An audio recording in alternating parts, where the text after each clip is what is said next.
CM ಯಾವುದೇ ಖಾತೆ ಕೊಟ್ಟರೂ ಕೂಡ ಕೆಲಸ ಮಾಡ್ತೇನೆ. 50 ವರ್ಷಗಳ ನನ್ನ ಹಿರಿತನವನ್ನ ಆಧರಿಸಿ ಅವಕಾಶ.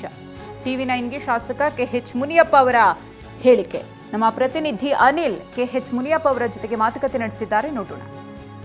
ನೂತನ ಸಚಿವರಾಗಿ ಕೆಎಚ್ ಮುನಿಯಪ್ಪ ಅವರು ಪ್ರಮಾಣವಚನ ಸ್ವೀಕಾರ ಮಾಡ್ತಾರೆ. ಇನ್ನೇನು ಕೆಲವೇ ಕ್ಷಣಗಳಲ್ಲಿ ಮುನಿಯಪ್ಪ ಅವರು ಮಾತನಾಡ್ತಾ ಹೋಗ್ತೀನಿ. ಸರ್, ಕೊನೆಗೂ ಸಚಿವರಾಗಿ ಮತ್ತೆ ಪ್ರಮಾಣವಚನ ಸ್ವೀಕಾರ ಮಾಡ್ತಾ ಇದ್ದೀರಾ ಸರ್? ರಾಹುಲ್ ಗಾಂಧಿಯವರು, ಸೋನಿಯಾ ಗಾಂಧಿಯವರು, ನಮ್ಮ ಅಧ್ಯಕ್ಷರಾದಂಥ ಮಲ್ಲಿಕಾರ್ಜುನ ಖರ್ಗೆ ಮತ್ತು ಸಿದ್ದರಾಮಯ್ಯನವರು, DK ಶಿವಕುಮಾರ್, ಕಾರ್ಯಾಧ್ಯಕ್ಷರಾದಂಥ ಚಂದ್ರಶೇಖರ್ ಅವರೆಲ್ಲರೂ ಕೂಡ ಮತ್ತು ಕಾಂಗ್ರೆಸ್ ಪಾರ್ಟಿ 2028ಕ್ಕೆ ಅಧಿಕಾರಕ್ಕೆ ಬರಬೇಕಾದ್ರೆ ಎಲ್ಲ ಸಮುದಾಯಗಳನ್ನು ಅವರಿಗೆ ಪ್ರಾತಿನಿಧ್ಯವನ್ನು ಕೊಡೋದರ ಮುಖಾಂತರ ಮತ್ತೊಮ್ಮೆ ಸರ್ಕಾರ ರಚನೆ ಮಾಡುವಂಥ ರೀತಿಯಲ್ಲಿ ಪ್ರಾರಂಭ ಆಗಿದೆ.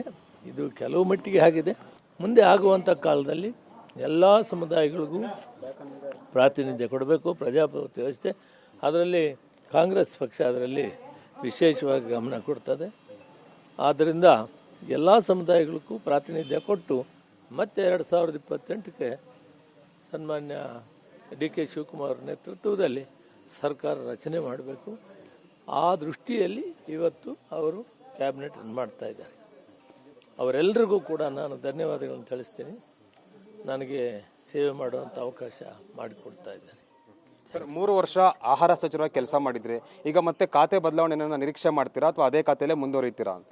ನಮ್ಮ ಮುಖ್ಯಮಂತ್ರಿಗಳು ಯಾವ ಖಾತೆ ಕೊಟ್ಟರೆ ಅದರಲ್ಲಿ ನಾನು ಕೆಲಸ ಮಾಡ್ತೀನಿ. ಸರ್, ಈಗ ತಮ್ಮ ಬೆಂಬಲಿಗರು ಕೂಡ